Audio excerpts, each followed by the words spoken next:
Danhausen destroys a wedding cake. Rhea Ripley exposed a booking problem. And Cody Rhodes looked at CM Punk in the eye and told him Dusty would have been proud of him. Interesting choice to do for SmackDown right before night one of WrestleMania, but oh well. Let's get to it. Welcome to the Tea Drop Strong Brew and Soft Behavior. This was the last SmackDown before WrestleMania 42, live from Las Vegas. And WWE pulled out I believe every storytelling trick they try to do.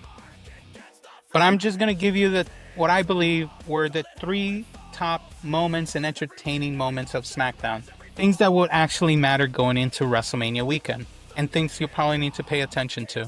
The biggest crowd was interesting, but that's what happens when tickets are pricey. You don't get the loud fans anymore.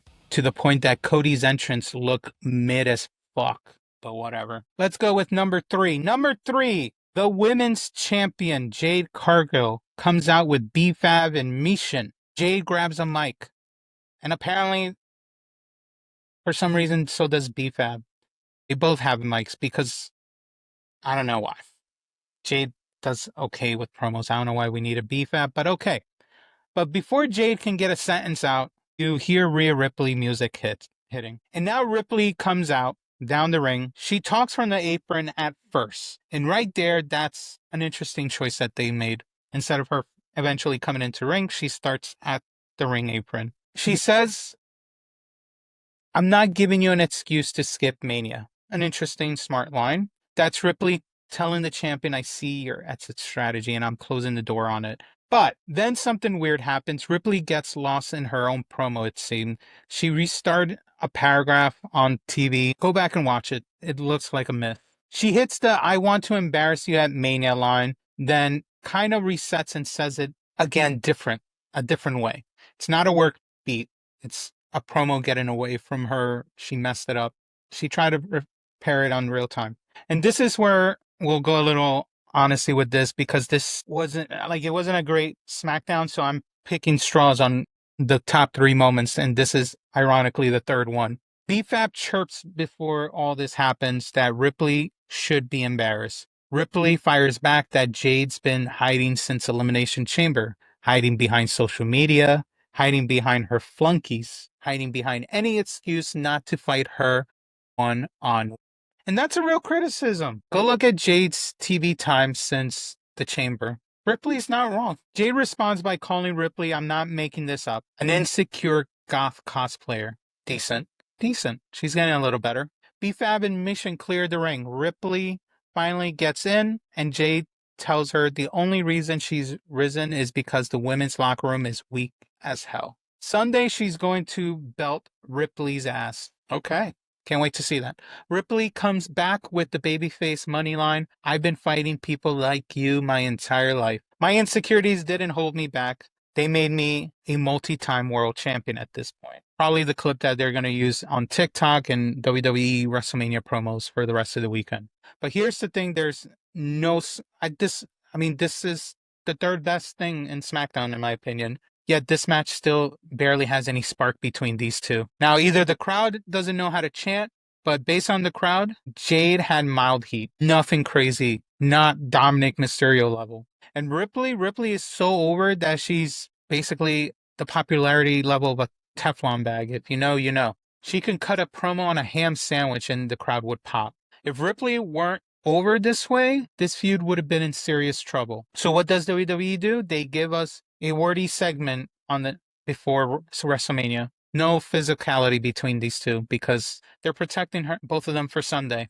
Fair enough. But the business angle in this is that Jade is the highest invested signee in the women's division, and the crowd is not where WWE needs WWE to be 48 hours before their match. And that's the problem with this build-up. They created this incident by keeping Jade off TV since Chamber. Ripley's promo basically said that out loud. Did this segment move the needle for you? Let me know in the comments. 1, if you think this match is moving the needle for you. 2, if you see the issue. Let me know. It'll probably be this match is going to be in the middle of the card for Sunday. Fortunately, they might be the potty break for most. It's a damn shame. The second part of the night, which probably brought my spirits up leading into WrestleMania. At number 2, it's not even a match, and it's a whole pre-recorded damn segment they played on SmackDown. If you haven't been watching my channel for this length of time since the Chamber, you know I've been talking about Danhausen pretty much in every Raw segment that he shows up. So, been talking about him. We're going to keep talking about him. We get a pre-tape segment from earlier that day, I believe, or maybe in the week. Miz and Maurice were renewing their wedding vows. Kit Wilson, yeah, he was there as well. Kit Wilson, besides Miz being ordained, I guess Kit Wilson is ordained because he started officiating the renewal between Maurice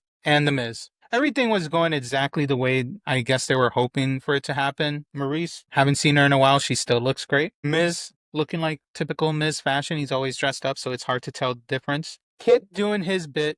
And then Danhausen pops in right behind her. Black and red all over as always. I would have hoped he suited up a little more for this match, but I'm not going to complain because I don't want to get cursed. Black teeth, loose teeth, whatever, the whole bit. Danhausen announces he is the ring bearer and the freaking maid of honor at the same time for this. He says that twice on purpose because why not? It's freaking Danhausen. Then apparently he cursed freaking Maurice. Full on curse. Fingers and everything.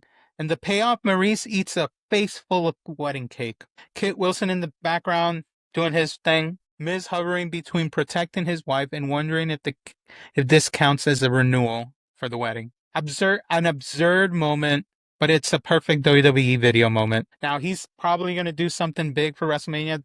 That's what people are speculating. He went on a blimp. I thought he was going to somehow bring a mini blimp into Allegiant Stadium and start shooting merch from them. Maybe he's definitely doing a merch point segment. That's all he's been doing. Now, this is more than just a big comedy spot. Danhausen on WWE television on WrestleMania week, WWE telling you how much trust they have in this guy to entertain you guys. They see him as a big merch seller, so they're going to keep using him. It's almost in similarity to he's getting that level of overness the same way people were about Sami Zayn in 2022 as part of the bloodline. He's going to get that crossover appeal, going to get that merch numbers up. He's going to get those numbers up. So this segment does 3 jobs at once. 1, it plants Danhausen for a post-Mania Miz feud, probably. 2, it's obviously, besides 1, it's going to print money. 2, it's probably we're getting something with Kit Wilson, push, since he keeps showing up on TV. What is it going to be? We'll find out. 3, it gives SmackDown a viral TikTok or YouTube clip for the weekend because I'm sure every wrestling account has posted this moment by now. He has been working all over this week. He's the biggest draw entertainment-wise for WWE. He's been on podcasts. He showed up at the Complex podcast with Tim Han Rivera.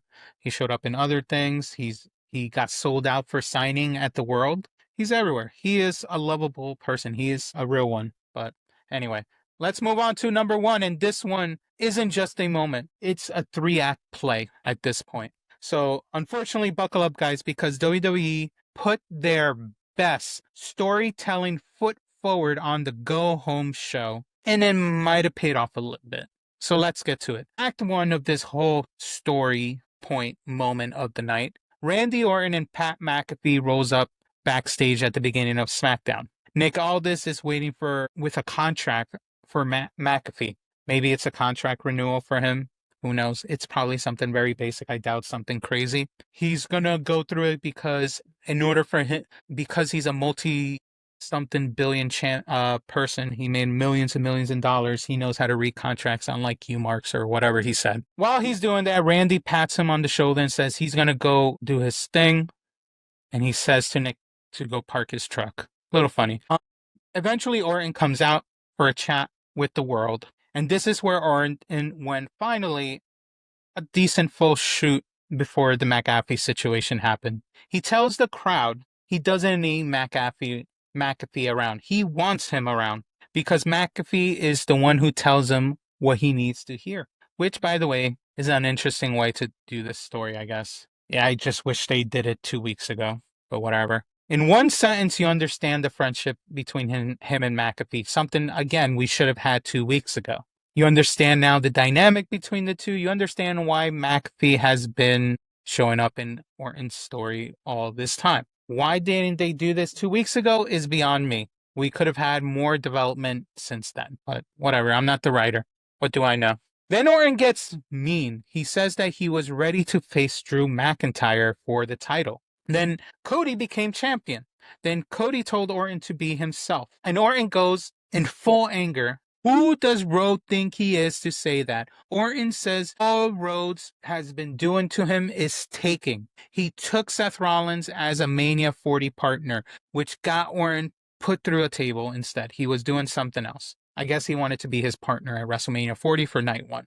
He took Kevin Owens by giving him a title shot, and Orton got attacked again. And now Orton is going to take something back with an RK, probably the best version of a heel promo that he's done recently. And I wish, again, this was told to us earlier because we could have moved this story along better. But instead, they rather confuse us with a freaking McAfee situation. But whatever. We move into Act 2, which is Cody Rhodes comes out for what's billed as, I guess, the big final speech on our way to Raw. And Cody does something smart right off the bat. He says, we're not going to talk about the last 3 WrestleManias. We're not going to talk about the theory that someone in the back is messing with him. Tomorrow's simple. 2 men, 1 match. The most important prize in the business. Then Cody flips on Orton's promo back on him. He says, it's interesting Randy was out here complaining about Rhodes always taking things, when Randy Orton has never taken responsibility for anything in his entire career. Pretty straightforward. Receipts and everything. And it's true. He complained, but when he does things, he doesn't. It's always not him. He's never the issue. It's Cody saying pretty much, you are the vibe. I hear what you're saying, but you've never taken your own freaking blame. Cody was rolling. He's talking about how good wrestling has become in general. He keeps going, and all of a sudden CM Punk comes out, and it becomes part of Act 3, which is the weirdest way to end the night before WrestleMania, but sure, let's roll with it. The third part of this whole moment is that CM Punk's music hits, and the Vegas crowd opens up. They start singing his theme, whatever. They go crazy finally. They didn't go that crazy for Cody, which was interesting. And the Vegas crowd, again, goes crazy. Punk comes out in a suit because the Hall of Fame is that night, and he's going straight after that. And Cody delivers probably one of the best lines of the night. Champ to champ, friend to friend. If I shake your hand and hug you right now, are you going to turn on me and kick me in the balls too? I don't know how he would say that, but okay. But it's hilarious, and it's CM Punk reacted the best way he could. Only Cody Rhodes can deliver that line. Only Cody, because it's a funny line, self-aware of the situation at hand on him, and referencing all his history that he's been there so far in WWE. But anyway, they take shots at each other's formal wear, talking about the suits and all that. Punk says he hasn't worn a suit on WWE TV since Teddy Long's wedding. That's a deep lore of Smackdown reference. Gotta go look back into that. Punk says he's not Cody's teacher anymore, but Monday, the 2 of them are gonna be there. And he wants the fans there too, so go get it tomorrow. Have some fun. Punk turns to leave. Cody stops him and tells him to hang on. And this is where the segment becomes something else. Cody looks at Punk and says, Sunday, Punk is up against a guy so good, they had to invent names for him. Punk wasn't born into this business like Roman Reigns was. Punk came here because WWE wanted him, and now he's back and better than ever, and making a case to be the new Mr. WrestleMania, which is a wild statement to make at his age, but okay. And then Cody looks at CM Punk and says, Dusty will be proud of you. Cody in near tears, Punk thanks him.